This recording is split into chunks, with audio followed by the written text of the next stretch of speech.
Hi friends, welcome to my channel. இன்றைக்கி வந்து measurement பண்ண சேரீயில் நம்ம எப்படி சென்டர் ப்ளீட் எடுக்கணும் அப்படின்னு தான் நான் சொல்லித்தர போகிறேன். இந்த சென்டர் ப்ளீட் எடுக்கிறதுக்கு நம்ம 2 பாயிண்டில் பின் பண்ணியிருப்போம். ஓகேங்களா? அந்த 2 பாயிண்டில் ஃபஸ்ட்டு பின் இருக்கு இல்லைங்களா, அதை எடுத்துக்கோங்க. அந்த ஃபஸ்ட்டு பின்னுன்றது நம்ம ஹிப்பு கிட்ட வரும். அதாவது ஷோல்டர்லேருந்து பேக்லேருந்து வளைச்சி முன்னாடி கொண்டு வருவீங்களா, அதுதான் ஃபஸ்ட்டு பின்னு.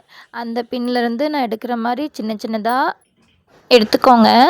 இப்போ நம்ம அலோவ் பண்ண 2 பின் இருக்கு இல்லைங்களா, ஒரே இடத்துலையே வரணும். அந்த அளவுக்கு தகுந்த மாதிரி ஈவனாக நம்ம ப்ளீட் எடுக்கணும். எடுத்து ப்ளீட்டை அழகாக அரேஞ்ச் பண்ணணும்னா, அப்படியே நான் பண்ணுற மாதிரி ஒரு சஃபில் பண்ணுங்க. அப்படியே உதறி விடணும். உதறி விட்டிங்கன்னா அழகாகவே மடிப்பு சென்டர் ப்ளீட் கீழே வந்துடும்.